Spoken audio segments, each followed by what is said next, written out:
Ang panimulang kwento ng Chapter 37.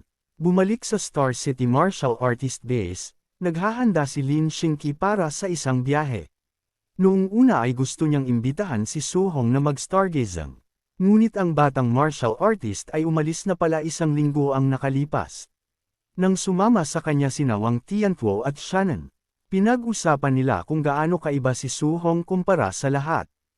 Habang sila ay nagbuhos ng isang buong linggo sa pagpapahinga, si Suhong ay kumuha lamang ng isang araw na bakasyon bago muling isinabak ang sarili sa training. Mabilis na sumang-ayon ang tatlo na walang katuturan na ikumpara ang kanilang mga sarili sa isang taong ganoon kadesidido. Nang maayos iyon, magkakasama silang lumabas, umaasang baka makasalubong nila ito sa kung saan malapit sa lawa. Samantala, nasa napakasamang mood si Yikes. Sa loob ng kanyang opisina, nagkapira-piraso ang mga teacup sa sahig habang ibinubuhos niya ang kanyang galit. Ang mga assassins na kanyang inupahan ay gumawa ng isang mapaminsalang pagkakamali. Hindi lamang nila ni-lockdown ang lawa, kundi hayagan din nilang inatake si Suhong sa loob ng isang protektadong government supply post. Ang padalos-dalos na desisyong iyon ay nag-iwan sa pinuno ng pamilyang Yen na labis na nag-aalala. Kung mamamatay si Suhong, ang hinala ay agad na babagsak sa kanilang pamilya. Mas malala pa, malamang na samantalahin ng City Lord ang pagkakataon na lipulin ang kanilang buong clan bilang ganti sa pagkawala ng kanyang pinahahalagahang henyo. Malayo sa lungsod, isang misteryosong gravity field ang nakapalibot sa dark purple bamboo forest. Ang sinumang humakbang sa lugar na iyon ay agad na nauuwi sa matinding daga ng mapandurog na pressure. Ang mga hunters na nagtatangkang lumapit sa treasure ay sunod-sunod na bumagsak, na dumaing sa lupa. Isang nahihirapang martial artist ang nagreklamo na matapos ang 14 na hakbang lamang. Ang gravity ay 30 beses nang nadoble, na gumagawa ritong imposible na magpatuloy pasulong. Mabilis na kinalkala ng mga nakapaligid na spectators ang numero. Sa 30 beses na normal gravity, ang isang karaniwang tao ay kailangang magtiis ng higit sa 2 toneladang puwersa na pumipigil sa kanyang katawan, na higit pa sa sapat para durugan ang internal organs. Sa sandaling iyon, dumating ang isang envoy mula sa Celestial Cult kasama ang ilang followers. Ipinalawanag ng envoy na ang gravity field ay nag-a-adjust sa sarili nito base sa lakas. Dahil doon, ang isang Tier 4 expert na tulad niya ay haharap sa mas matinding pressure kumpara sa isang Tier 3 martial artist. Nang mapagtanto na ang pagkuha sa bamboo ay hindi posible sa ngayon, ibinalik ng envoy ang kanyang atensyon sa paghahanap sa isang partikular na divine object. Bigla, ang kanyang divination compass ay mabilis na umikot. Matapos ang ilang pag-ikot, ang karayom ay nag-lock sa isang solong direksyon. Agad na napagtanto ng envoy na nahanap na ang target nito. Sa kasamaang palad, ang compass ay nakaturo ng diretso sa 3 star pattern dark purple bamboo. Sinumpa niya ang kanyang swerte. Ang divine object na kanyang hinahanap ay nakakulong sa loob ng kaparehong gravity field, na gumagawa ritong napakahirap makuha. Habang sinusubukang mag-isip ng solusyon, bigla niyang napansin ang isang tao na gumagalaw sa mga puno. Si Suhong iyon. Pinanood siya ng envoy na tumatalon mula sa isang sanga patungo sa isa pa. At nagtaka kung paano ang isang hamak na Tier 2 martial artist ay nakaligtas sa isang assassination attempt na kinasangkutan ng isang Tier 4 expert at ng isang buong squad ng Tier 3 fighters. Matapos magpasya na ang mga nabigong assassins ay ganap na walang kwenta, pinili ng envoy na personal na asikasuhin ang sitwasyon. Nang walang pag-aalinlangan, sumugod siya patungo kay Suhong. Sabik na makuha ang dambuhalang reward para sa kanyang sarili. Ang Celestial Cult Envoy ay tumitig kay Suhong na may kasakiman sa kanyang mga mata. Sabik na makuha ang malaking reward na iniaalok para sa buhay ng bata. Nakakaramdam ng isang malakas na bagong banta na lumalapit. Agad na inihanda ni Suhong ang kanyang sarili. Bahagya lamang siyang nagkaroon ng oras para mag-react bago sumunggab ang envoy gamit ang isang spear. Dahil alam niyang ang simpleng pag-iwas ay hindi sapat, ipinatawag ni Suhong ang kanyang earth armor at sumagot gamit ang isang explosive burst ng energy. Isang marahas na banggaan ang yumugyog sa lugar. Nang mapawi ang usok, nakatayo pa rin ang 2 fighters.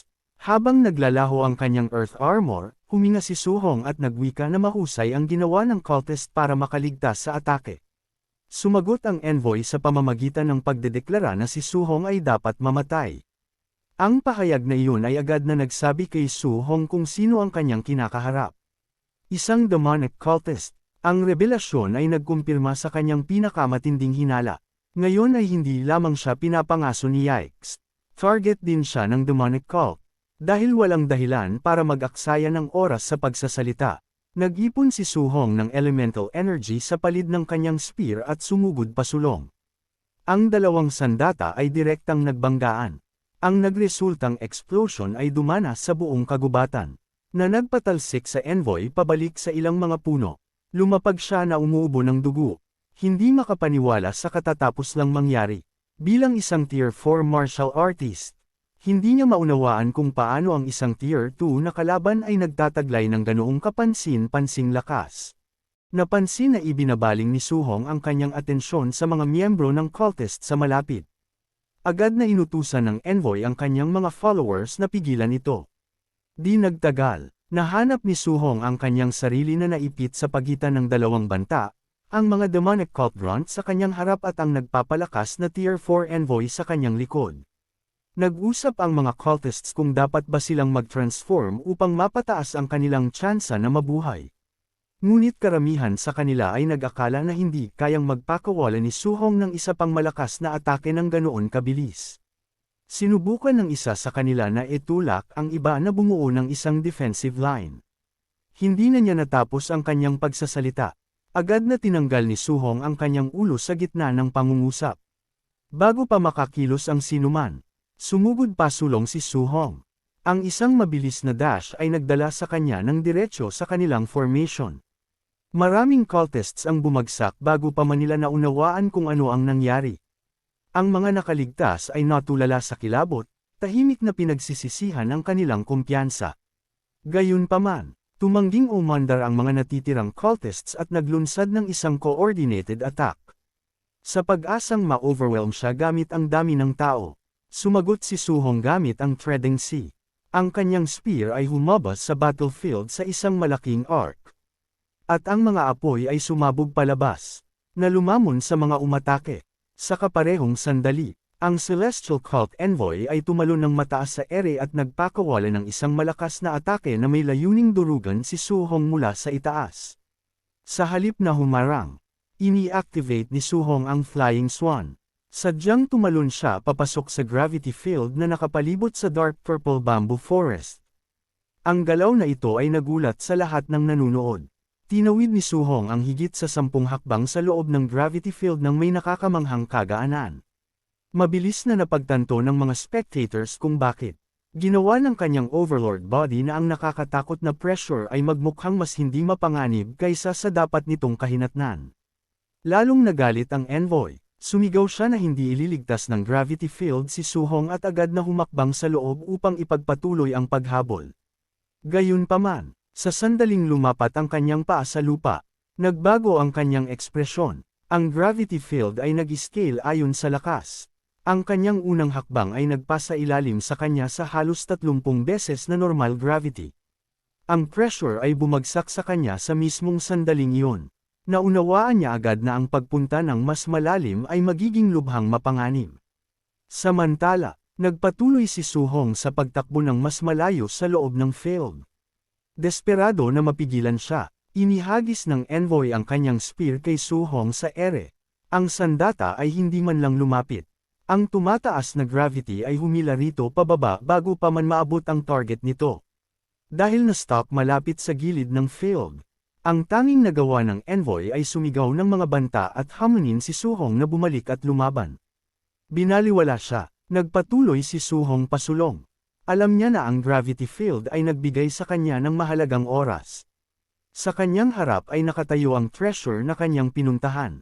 Ang 3 star-patterned dark purple bamboo.